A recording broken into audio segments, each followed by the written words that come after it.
চিন্তা করিস না, তোরা আমায় ধ্যান করে লাভ করবি।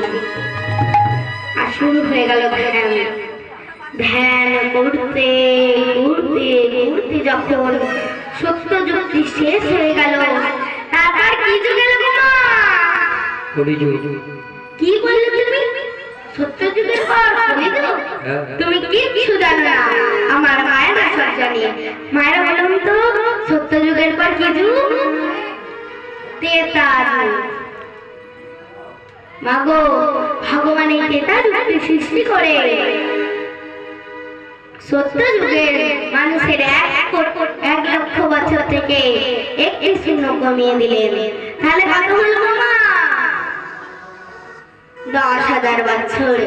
এই 10,000 বছর আগে ত্রেতা যুগের মানুষরা কেঁদে কেঁদে বলছে, হে প্রভু, এই এত অল্প আয়ুতে তোমায় কি করে লাভ করতে পারি প্রভু? বলে দাও প্রভু, বলে দাও, বলে দাও প্রভু, বলে দাও, এই এত অল্প আয়ুতে তোমায় কি করে লাভ করতে পারি প্রভু? বলে দাও প্রভু, বলে দাও।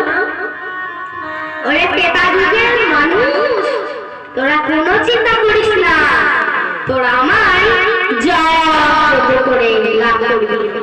আর শুরু হয়ে গেল যাগ যজ্ঞ। যাগ যজ্ঞ করতে করতে করতে করতে যখন ত্রেতা যুগ শেষ হয়ে গেল, তারপর কি যুগ এলো গো মা? দাপর। ভগবান এই দাপর যুগকে সৃষ্টি করে ত্রেতা যুগে 10,000 বছর থেকে 1টি শূন্য কমিয়ে দিলেন। তাহলে কত হলো মা? 1,000 বছর।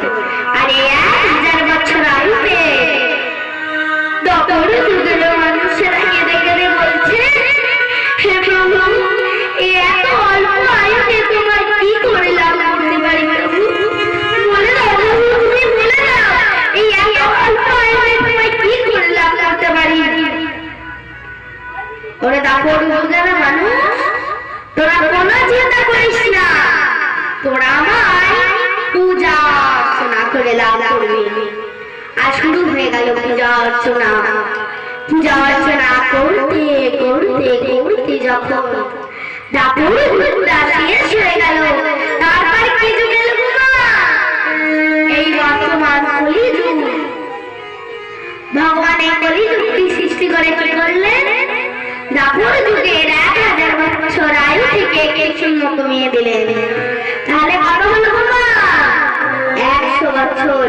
এই 100 বছর আয়ুতে কলিযুগের মানুষরা কেঁদে কেঁদে বলল না, হে প্রভু, এই এত অল্প আয়ুতে তোমায় কি করে লাভ করতে পারি প্রভু? বলে দাও প্রভু, তুমি বলে দাও, এই এত অল্প আয়ুতে তোমায় কি করে লাভ করতে পারি? ভগবান বলছেন, ওরে কলিযুগের মানুষ, তোদের দ্বারাই পূজা অর্চনা কিচ্ছু হবে না। তাই তারা সবাই মিলে আমার সঙ্গে 2টি বাহু তুলে হাতে হাত তালিয়ে একসঙ্গে বল,